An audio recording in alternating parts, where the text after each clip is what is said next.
네, 안녕하세요. 선생님들, 여기 보이시는 요 낱말의 단어를 보시면 어떤 이미지가 떠오르십니까? 한번 생각을 한번 해보시면 좋을 것 같습니다. 첫 번째, 혹시 죽음, 고난, 고통, 희생, 이런 어두운 이미지를 떠올리셨던 분 계십니까? 손 한번 들어볼까요? 네, 모두 참여해 주시면 감사하겠습니다. 자, 그러면 이번에 두 번째, 환희, 희망, 기쁨, 즐거움과 같은 밝은 이미지를 떠올리셨던 분 계실까요? 혹시 손 한번 들어보시겠습니까? 네. 혹시 손 안 들으신 분은 두 가지 다 해당되는 분이실까요? 네. 네. 그러면 네, 그렇게 보도록 하겠습니다. 네, 이번에는 네, 다른 의미로 조금 말씀드려보겠습니다. 먼저 말씀 찾아보시겠습니다. 마가복음 8장 34절입니다. 네, 성도님들 찾으셔도 되고요. 혹시나 우리 학생들을 위해서 제가 앞에다가 이렇게 말씀을 찾아 놓았으니 같이 보시고 읽어주셔도 괜찮을 것 같습니다. 네, 한번 다 같이 읽어보시겠습니다. 시작. 무리와 제자들을 불러 이르시되 누구든지 나를 따라오려거든 자기를 부인하고 자기 십자가를 지고 나를 따를 것이니라. 네, 기록된 말씀과 같이 십자가를 지는 대상이 주님이 아닌 나로 이제 바뀌었습니다. 그럼 다시 한번 여쭤보겠습니다. 이번에는 어떤 이미지를 떠올리십니까? 첫 번째, 아까 말씀드렸던 어두운 이미지가 떠오른다 하는 분 한번 손 한번 들어보시겠습니까? 네, 나로 바뀌었습니다. 네, 어두운 이미지가 떠오른다. 다시 한번 손 한번 들어보시겠습니다. 네네, 너무 적네요. 네, 내가 십자가를 지는데 밝은 이미지가 떠오르신다. 손 한번 들어보시겠습니다. 있습니까? 네, 설문에 응해주셔서 감사드립니다. 네, 제가 처음에 드렸던 질문을 드렸을 때 우리는 십자가를 지는 대상을 한정적으로 예수님이라고 생각을 하는 경우가 대부분입니다. 하지만 이 십자가를 지는 대상이 나로 바뀌게 되면 어두운 이미지가 더 많아진다고 생각을 합니다. 아마 성도님들도 손 드셨던 분들 중에 아마 많이 참여는 안 하셨는데, 네, 자기 십자가에서 어두운 이미지가 더 강해진다라고 이렇게 손을 드신 분이 더 많습니다. 왜냐하면 자기 십자가를 지는 것은 어쩌면 말씀에도 나와 있듯이 제자들에게만 한정된 그런 것이라고 생각을 하고, 나와는 관계를 지켜보면 매우 힘들고 어려운 것이라 그렇게 생각을 할 수밖에 없습니다. 왜 어려울까요? 주님이 지신 십자가가 우리가 잘 알고 있기 때문에 우리가 상상할 수 없을 정도로 힘들다는 것을 우리는 잘 알고 있습니다. 그럼에도 불구하고 주님의 십자가를 함께 지은 인물이 성경에는 기록이 되어 있습니다. 누굴까요? 예, 맞습니다. 구레네 시몬입니다. 구레네 시몬이 억지로 십자가를 지게 되면서 그의 삶에는 놀라운 변화가 일어나게 됩니다. 오늘은 그 삶을 통해서 어떻게 구레네 시몬이 변화가 되었는지 이 단어의 주제로 함께 교제를 해보기를 원합니다. 특별히 성경에 기록되어 있는 구레네 시몬이란 인물을 통해서 그가 과연 어떻게 변화되었는지 한번 살펴보겠습니다. 구레네 시몬은 복음서 여러 곳에 기록이 되어 있습니다. 하나님께서 그의 이름을 기록하셨다는 것은 아마 그를 하나님께서 특별히 사용하신 것을 우리는 말씀을 통해서 잘 알고 있습니다. 하지만 그의 행동을 보면은 우리는 이상한 점을 하나 찾을 수 있습니다. 왜냐하면 그가 십자가를 자기가 선택해서 든 것이 아니라 누군가가 그 십자가를 씌워서 억지로 들었다는 것을 우리는 말씀을 통해서 알 수 있습니다. 마음의 원함이 아니라 누군가를 통해서 강제로 했던 부분이기에 많은 설교가들 또한 이 구레네 시몬이라는 이 인물을 주제로 말씀을 많이 전하는 부분들이 많이 없는 것 같습니다. 저 또한 이 말씀을 주셨을 때 이 성경 인물로 어떻게 교제를 할까 참 많이 고민하고 묵상을 했었는데요. 원래는 저번 주일 말씀에 사용하려고 했다가 한참 고민하고 또 이렇게 교제하다가 이번에 한번 해보자라고 해서 이렇게 한번 성도님들과 교제를 하게 되었습니다. 특별히 많은 복음서 가운데 누가복음의 기록을 한번 찾아보도록 하겠습니다.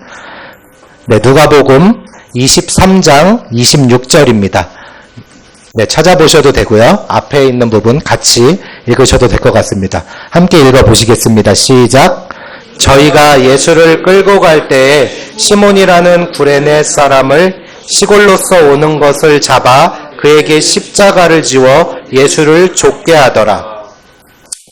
네, 누가복음 23장은 여러분들이 잘 알고 계시듯이 예수님께서 빌라도에게 잡혀오셔서 신문을 받으시고 결국 십자가 형벌이 확정되어서 형틀을 이끌고 가기까지의 주님의 죽음과 순환에 대해서 기록이 되어 있습니다.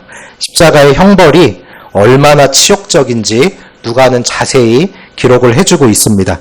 하지만 누가복음에는 따로 표현이 되어 있지는 않는데 마가와 마태복음에는 억지로 십자가를 지웠다고 표현이 되어 있습니다. 네, 억지로라는 말은 영어적인 표현으로는 forced라고 되어 있고 이 뜻은 강제적인, 강요된, 진심에서 하는 것이 아닌 한글 성경에는 억지로라는 뜻으로 사용되고 있습니다. 따라서 시몬은 그가 마음에서 우러나와서 예수님을 긍휼히 여겨서 그가 십자가를 뺏어서 든 게 아니라 군병들이 억지로 그에게 십자가를 씌워서 그 힘에 어쩔 수 없이 반응하여서 강제적으로 십자가를 지게 되었다고 이해하시면 좋을 것 같습니다. 헌데 성경에는 구레네 시몬이라고 그의 이름이 기록되어 있는데요. 우리가 조금만 깊이 생각한다면 이 사건은 굉장히 아이러니할 수밖에 없습니다. 왜냐하면요, 구레네 시몬은 예수님과 관계가 전혀 없습니다. 심지어 가족도 아니고 친척도 아니고 3년 공생의 기간을 함께 지냈던 제자들도 아니고요. 심지어 서로 만난 적 없는, 일면식 없는 초면인 사이입니다.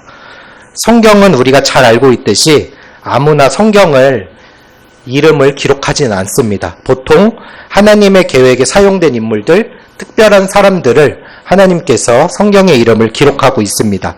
그렇지 않은 사람들은 보통 인칭 대명사로 이렇게 기록이 되어 있습니다. 아마 저희가 유추하기에는 그가 굉장히 하나님께 특별한 사람으로 그가 성경에 기록되어 있을 것이라는 우리가 생각을 할 수 있습니다. 본문에 기록된 말씀과 같이 구레네 사람 시몬은 시골로부터 왔다고 되어 있는데 6월절 명절을 지키기 위해서 예루살렘을 방문을 하였습니다. 하지만 그는 우연스럽게도 형벌을 받는 예수님을 목격하게 되고 채찍질과 매질을 맞으며 무거운 십자가 형틀을 지고 가는 예수님을 불쌍히 여겨서 진 것이 아니라 오히려 뭔 일이지? 저 많은 무리 중에 왜 이렇게 무리가 모여있지? 해가지고 가까이 가서 그것을 우연히 목격하다가 대신 십자가 형틀을 쥐게 된 아주 어떻게 보면은 굉장히 시몬의 편에 생각하면은 억울한 일이 아닐 수가 없습니다. 그냥 유월절 명절을 와서 명절만 지키면 될 걸 괜히 구경을 하다가 그 많은 무리 중에, 그 많은 사람 중에 한 명으로 꼽혀가지고 그렇게 십자가를 질 수밖에 없는 그런 상황이라고 보시면 됩니다. 예수님은 간밤에 참 모진 고문과 잔혹한 채찍질에 맞았다고 우리는 잘 알고 있습니다. 성경 연구가들은 특별히 예수님께서 살이 패일 정도까지 채찍에 맞았다고 그렇게 분별을 하고요.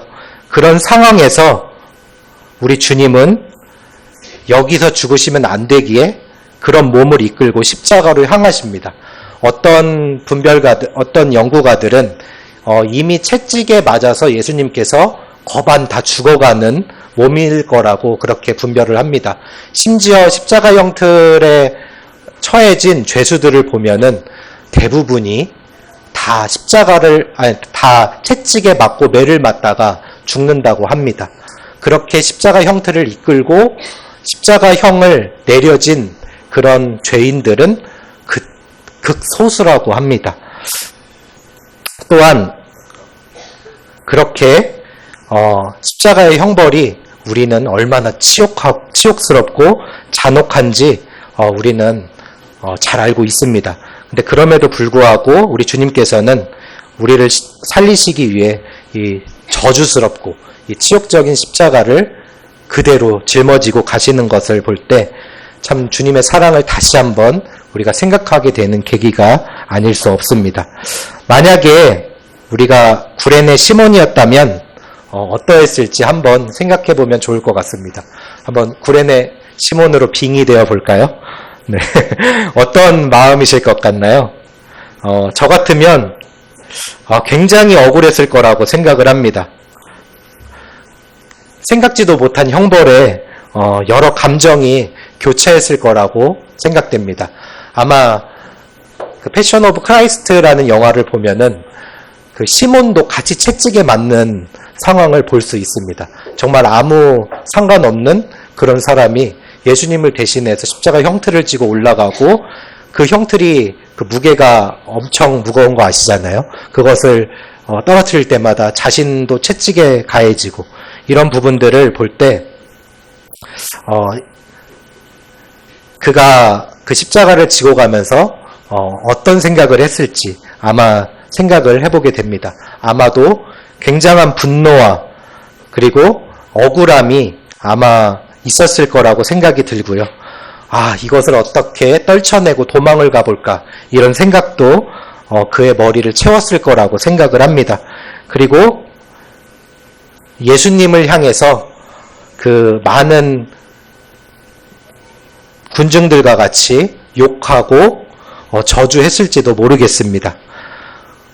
또 소심한 성격이었다면 내가 왜 이 십자가를 지고 가야 되나 불평불만을 하고 예수님에게 온통 그 화를 다 전했을지도 모르겠습니다. 참 이 6월절 명절에 와서 참으로 그가 져야만 했던 그런 십자가의 무게를 다시 한번 우리가 한번 생각을 해보고요. 하나님께서 그의 이름을 왜 성경에 기록하셨을까? 이 부분을 같이 한번 교제해보면 좋을 것 같습니다. 네, 그의 이름은 기록이 되어 있습니다. 말씀 한번 찾아보시겠습니다. 마가복음 15장 21절입니다. 네, 앞에서 같이 한번 읽어주시면 좋겠습니다. 자, 읽어보시겠습니다. 시작. 마침 알렉산더와 루포의 아버지인 구레네 사람 시몬이 시골로부터 와서 지나가는데 그들이 그를 억지로 같이 가게 하여 예수의 십자가를 지우고, 네, 마가복음에는 구레네 사람 시몬이라고 그리고 알렉산더와 루포가 그의 자녀로 그리고 시몬이 아버지라고 이렇게 소개가 되어 있습니다. 하나님께서 구레네 사람 시몬뿐만 아니라 알렉산더와 루포라는 자녀의 이름까지 기록을 하도록 허락을 하셨습니다. 예수님의 십자가를 억지로 지고 가게 해서 하나님께서 그의 공을 높이 사서 자녀의 이름까지 기록했을 거라고 그렇게 생각하시지는 않으시죠? 네, 당연히 아닙니다. 말씀 한번 찾아보시겠습니다. 로마서 16장 13절입니다. 네, 앞에 있는 말씀 같이 한번 읽어보시도록 하겠습니다. 시작. 주 안에서 택하심을 입은 루포와 그의 어머니에게 문안하라. 곧 내 어머니니라. 네, 여기 나와 있는 루포가 바로 구레네 시몬의 아들 루포입니다. 또한 구레네 시몬의 아내도 함께 나오게 되는데요. 바울에게 어머니와 같은 여인으로 소개되어 있고 이렇게 기록이 되어 있습니다. 말씀 한 구절 더 찾아보시겠습니다. 사도행전 11장 20절에서 21절입니다. 네, 앞에 읽는 거 함께 읽어보시도록 하겠습니다. 시작. 그 중에 구브로와 구레네 몇 사람이 안디옥에 이르러 헬라인에게도 말하여 주 예수를 전파하니 주의 손이 그들과 함께 하심에 수다한 사람이 믿고 주께 돌아오더라. 네, 여기 나오는 구레네 몇 사람의 기록에 시몬 또한 포함되어 있거나 그를 통해서 구원받은 구레네 사람일 거라고 성경학자들은 그렇게 분별한다고 합니다. 이렇게 그는 초대교회의 일꾼이 되었고 그의 자녀와 아내는 바울의 사역에 함께 동역했던 인물로 기록이 되어 있습니다. 하나님의 방법과 계획은 참으로 놀라운 것 같습니다. 이미 처참히 매질과 채찍에 의해서 십자가를 지고 그 갈보리 언덕을 올라갈 수 없는 예수님을 대신해서 비록 구레네 시몬이 억지로 혹은 강제적으로 그 십자가를 지게 했지만 결국 그는 하나님의 계획 가운데 예수님이 우리의 죄를 지고 가실 수 있도록 십자가로 인도를 하였습니다. 또한 구레네 시몬은 이 사건을 통해서 그와 모든 가족이 구원을 받았고 사도행전의 기록과 같이 많은 영혼들이 주님께로 돌아오게 하는 놀라운 결과를 낳게 되었습니다. 그는 어떻게 변화가 되었을까요?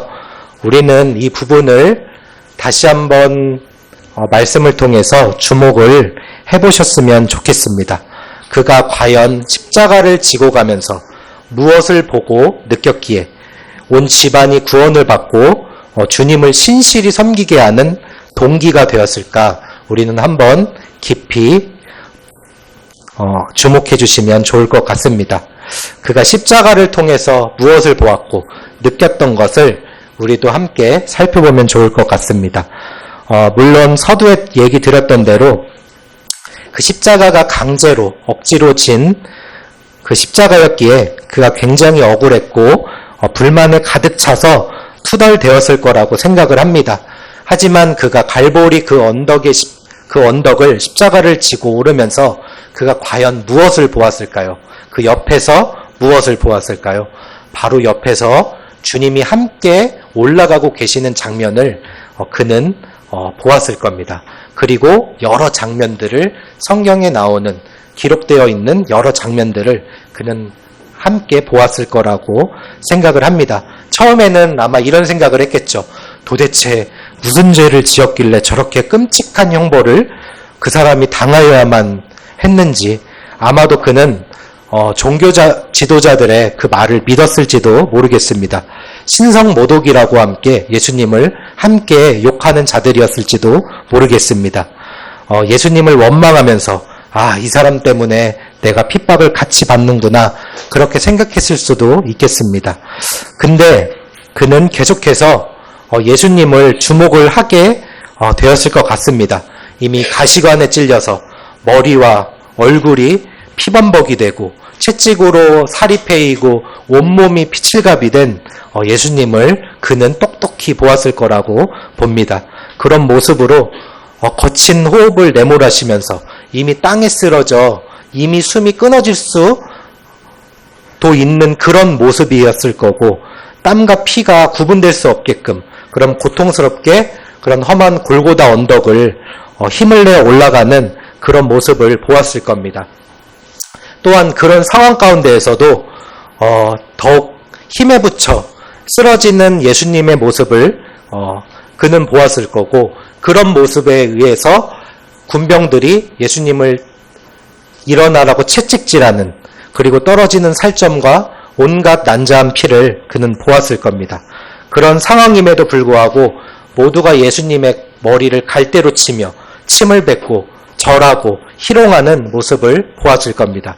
골고다라 하는 그곳 번역하면 해골의 곳에 이르렀을 때 그가 십자가를 내려놓았을 겁니다. 하지만 그가 떠났을까요? 아닐 겁니다. 계속해서 주목해서 예수님을 바라보았을 겁니다. 손과 발에 못이 박히고 십자가에 매달려 있는 예수님은 그를 계속해서 주목해서 보았을 겁니다. 그리고 쓸개탄 포도주라 하는 기록되어 있는 그 진통제를 마시지 않고 그 고통을 직접 마주하시는 예수님을 보았을 거고요. 그것을 통해서 웃고 희롱하고 그러는 그 군병들의 모습 또한 보았을 겁니다. 지나가는 군중들이 내가 너를 구원하여 십자가에 내려오라 라고 하면서 자기는 자기 자신을 구원할 수 없다는 그런 조롱도 들었을 겁니다. 그리고 강도 둘의 모습을 보았을 거고요. 행악자 중에 한 명의 고백도 아마 들었을 겁니다. 그리고 그 행악자 중에 한 명이 그 힘든 그 고통 가운데서도 환희에 차고 기쁨에 차서 그런 모습 또한 보았을 겁니다. 이렇게 고통 가운데 참 고요한 평안이 깃들어 있는 이 예수님의 모습에서 이 예수님의 운명하는 모습과 그리고 날이 어두워지는 그런 모습 또한 그는 보았을 겁니다.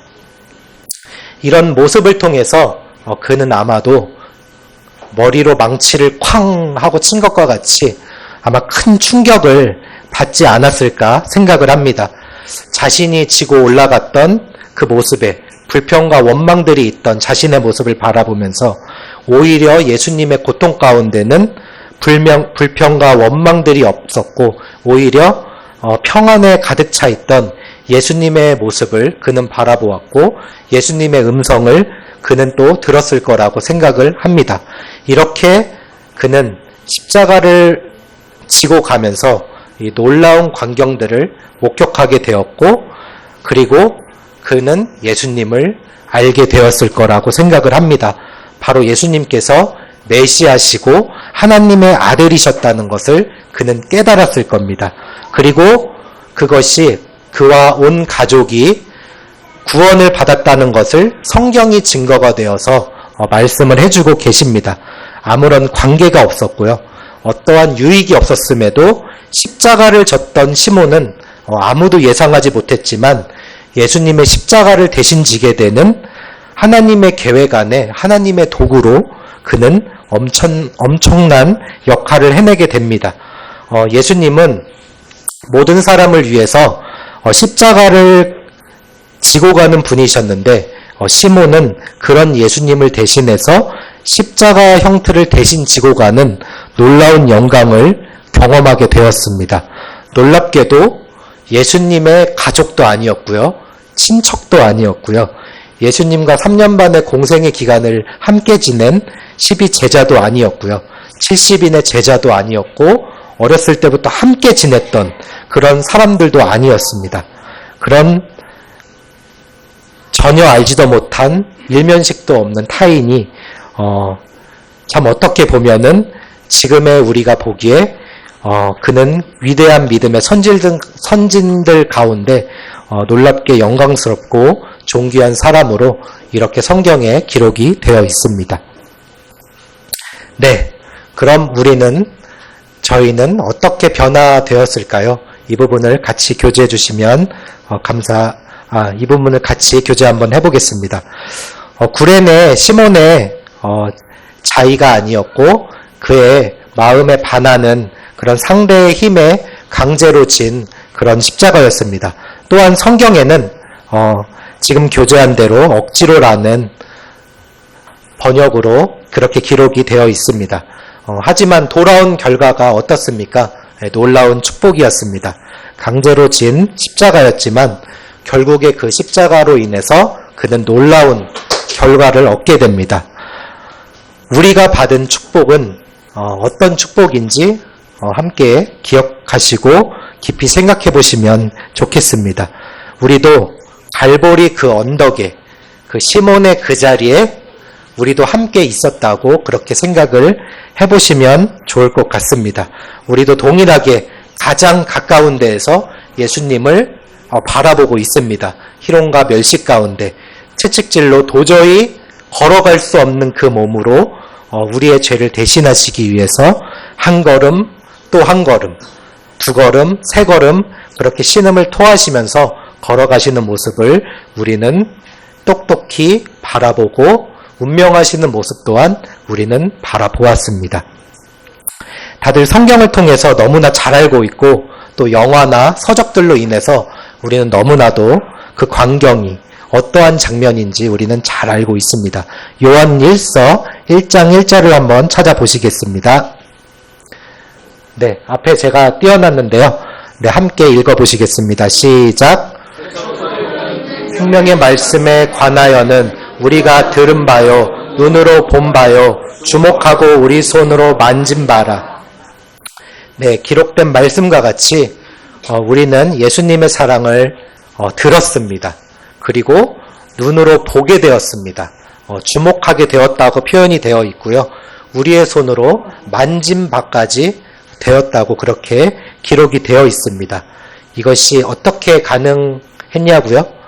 네, 바로 우리의 믿음으로 가능하게 되었습니다. 우리의 믿음으로 예수님을 바라보게 되었습니다. 강제적으로 십자가를 진 이 시몬의 축복과 은혜를 믿음으로 받은 우리의 축복은 너무나 큰 차이가 있다고 저는 생각을 합니다. 우리가 받은 은혜 생각을 한번 해보시면 좋을 것 같습니다. 우리가 얼마나 쉽게 그 은혜를 만끽하게 되었는지 우리는 생각하면 생각할수록 참 그 사랑 앞에 머리 숙일 수밖에 없습니다. 그 은혜의 축복 이후에 변화된 시몬의 삶을 바라보게 되면서 지금 우리의 구원받은 이후에 우리의 삶은 어떻게 변화가 되었는지 우리 자신을 돌아보시면 좋을 것 같습니다. 저도 이 질문을 저에게 한번 던져보면서 이 크신 은혜 앞에 참 제대로 반응하지 못하는 제 자신을 좀 돌아보게 되는 그런 시간이 되더라고요. 시몬과 같이 강제로 십자가를 져야만 내 삶이 스펙타클하게 변화가 되는 것일까? 그런 건 아닌데 주님의 은혜가 나에게 부어졌으면 동일하게 그 은혜에 변화된 삶으로 주님께 드리는 것이 맞는데 라는 이런 답변도 하게 되었습니다. 우리도 동일하게 시몬과 같이 광경을 목격하게 되었고 오히려 우리는 더 많이 보았습니다. 구약을 통해서 보았고 신약을 통해서 보았고 우리는 시몬보다 더 많이 알게 되었고 더 많이 느끼게 되었고 더 많이 깨닫게 되었습니다. 그로 인해서 우리는 그 은혜를 더 넘치게 경험했다고 생각을 하게 됩니다. 성경을 읽다 보니까요, 새롭게 제가 깨달은 부분이 있습니다. 이 부분은 정확한 분별이 아닌데 참고만 해주시면 감사하겠습니다. 예수님께서는 십자가에 달리시기 전에 제자들에게 십자가를 지라고 말씀을 하십니다. 그때 예수님은 자신께서 십자가를 질 것을 미리 알고 계셨습니다. 죽음을 이미 암시하고 계셨고 이미 수치와 고난의 길을 가시는 것을 그 죽음의 길을 가시는 것을 이미 예상하시고 알고 계시고 본이 되어 가셨습니다. 주님은 지금도 우리의 본이 되시고 주님께서는 우리도 동일하게 주님의 가치관을 갖기를 원하시고 인생관을 갖기를 원하시기 때문에 제자들에게 자기들이 이 땅에서 가장 사랑하는 것, 자신과 가족 이상으로 그분을 사랑하고 귀하게 여기기를 제자들에게 요구를 하셨습니다. 세상적인 야망도, 세상적인 이익도, 세상의 실체들도 모두 주님의 말씀 앞에 그의 말씀대로 그대로 복종하고 순종하기를 원하셨습니다. 이 땅에서의 생명보다 그리고 이 땅에서의 나의 영원한 부귀와 그런 생활보다 주님께서는 온전히 말씀 앞에 순종하기를 원하셨습니다.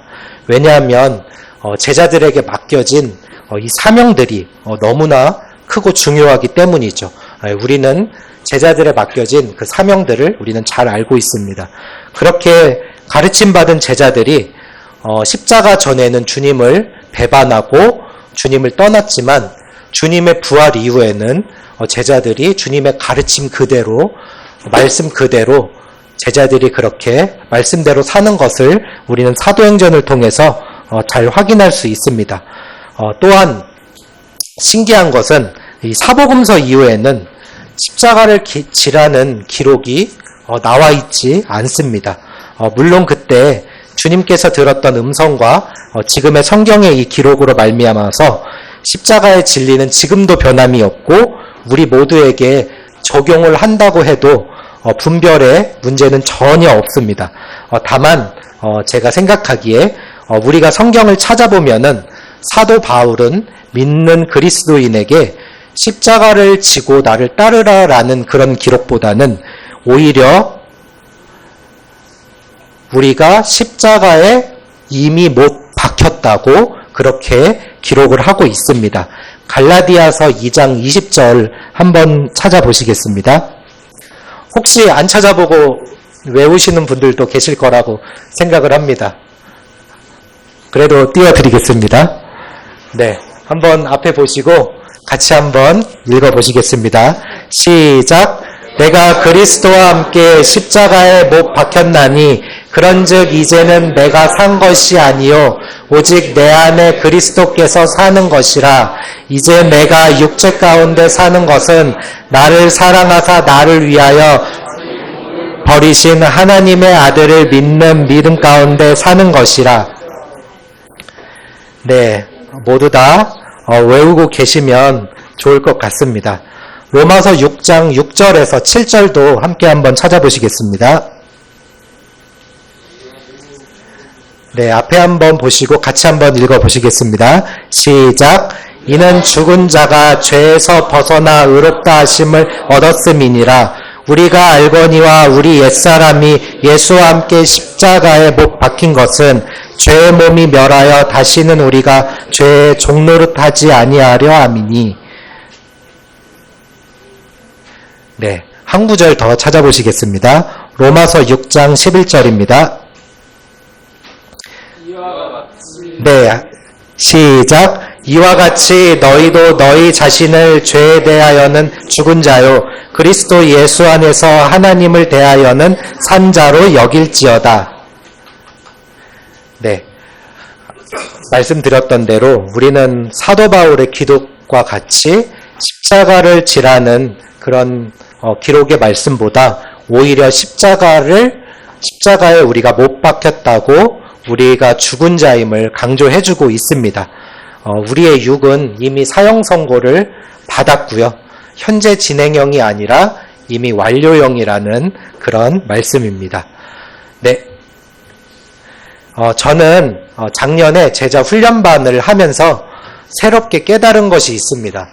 저는 주님의 제자는 아무나 될 수 없고 특별히 부르심을 받은 자만이 주님의 제자다라고 이렇게 생각을 했습니다. 그래서 저는 당연히 말씀에서 제자에 분류해서 한참 벗어난 자인 줄 알고 있었습니다. 그러나 새롭게 깨달았던 부분이 하나 있는데요. 저는 자기 십자가를 지고 나를 따르라 하신 그 명령 하나만으로 나는 참 형편없다라고 이렇게 생각을 했지만 바울 서신서에 우리는 이미 십자가에 못 박혔기에 우리는 이미 죽고 새 사람으로 태어났기에 구원받은 우리 모두가 다 제자라는 분별이 또 이렇게 깨달았습니다. 참 주님은 우리를 위해서 함께 못 박히셨고 새로운 생명을 주셔서 우리를 모두 제자로 부르셨는데 이 제자라는 어려운 이 단어에 위축돼서 참 우리는 단지 또 내 자신은 꺼려하고 있다는 부분이 아닐까 이렇게 깨달았습니다. 갈라디아서 6장 14절 한번 찾아보시겠습니다. 네, 한번 읽어보시겠습니다. 시작! 그러나 내게는 우리 주 예수 그리스도의 십자가 외에 결코 자랑할 것이 없으니 그리스도로 말미암아 세상이 나를 대하여 십자가에 못 박히고 또한 내가 세상을 대하여 그러하니라. 네, 구원받은 우리의 삶은 말씀 그대로 세상이 우리를 못 박았음을 말씀해 주시고 또한 반대로 내가 세상을 향해서 못을 박은 그러한 형태로 함께 이해해 주시면 좋을 것 같습니다. 이렇게 하라고 우리에게 주님께서 명령하고 있는 것이 아니라 믿음으로 받아들이라는 것을 의미합니다. 골로새서 3장 1절에서 3절 한번 찾아보시겠습니다.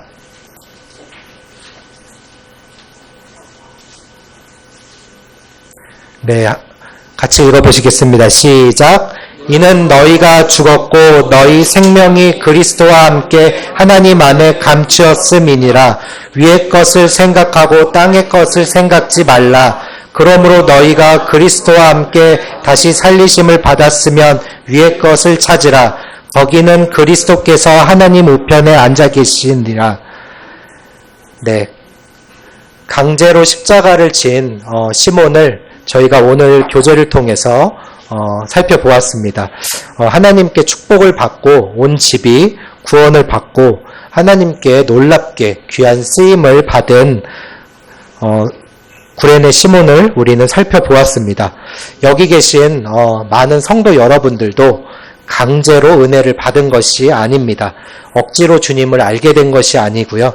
억지로 주님을 보게 된 것이 아니고 억지로 깨닫게 된 것이 아닙니다. 우리는 놀라운 은혜로 주님을 보게 되었고 깨닫게 되었습니다. 그 끔찍한 광경을 우리 또한 함께 그 옆에서 가까이에서 목격했고 손으로 만진바 되었고 주목을 하게 되었습니다. 결론적으로 우리가 구레네 시몬과 비교해 보면 우리는 놀랍게 더 큰 은혜를 받은 자임을 우리는 알 수 있습니다. 이런 우리가 하나님의 계획 안에서 하나님의 뜻대로 순종하고 복종하고 그 말씀대로 행하게 된다면 하나님께서 얼마나 기뻐하시고 큰 축복이 있을지 생각을 하게 됩니다. 강제로 얻은 축복보다 이 은혜로 얻은 축복이 훨씬 더 크지 않겠습니까?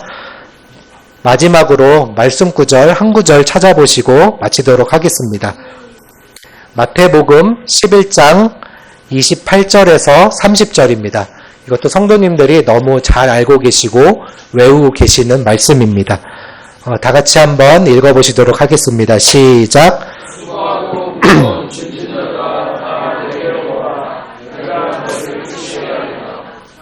내 멍에는 쉽고 내 짐은 가벼움이라 하시니라. 나는 마음이 온유하고 겸손하니 나의 멍에를 메고 내게 배우라. 그러면 너희 마음이 쉼을 얻으리니. 네, 여기서 말씀하는 멍에는 아마 예전 성도님들은 아마 아실 겁니다. 농사에서 2마리의 소를 밭을 일구기 위해서 한 쌍으로 묶어 일하게 하는 그런 도구입니다.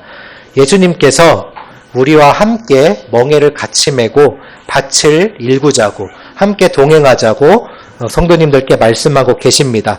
멍에는 혼자 질 수가 없습니다. 같이 협동해서 질 수밖에 없습니다. 주님께서 우리에게 연합하자고 말씀을 하십니다. 또한 주님께서 이 멍에는 어려운 것이 아니라 또한 쉽고 가벼운 것이라 말씀하십니다. 시몬이 십자가를 무겁게 지고 올라간 것이 아니라 가벼운 것이기 때문에 멍에를 함께 매자고 하십니다. 단지 우리는 이 제자라는 의미를 경험하지 못했고 이미 그 단어에서 오는 압박감 때문에 단지 꺼려할 뿐 우리가 주님의 멍에를 함께 메고 가게 된다면 주님께서 그 연합의 길을 쉽고 가볍고 또 책임져 주시고 순전히 인도하신다고 생각이 됩니다. 이제 4월 말에 다가오고 있고요. 이제 5월 초입니다.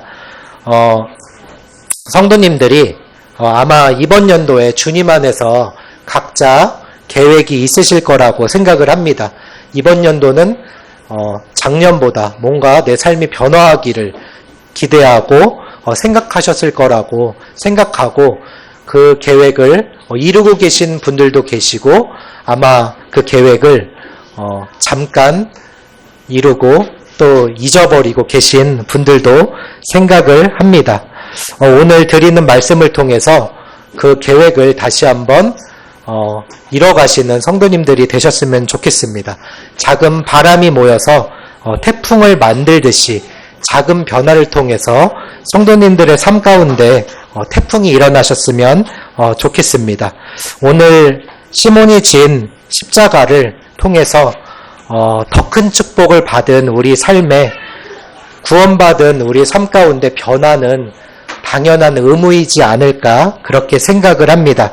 아기가 첫걸음을 시작할 때 부모님이 기뻐하는 것처럼 우리의 믿음이 하나님 안에서 한 걸음 두 걸음 나아간다면 참으로 주님께서 너무나 기뻐하시지 않을까 생각을 합니다.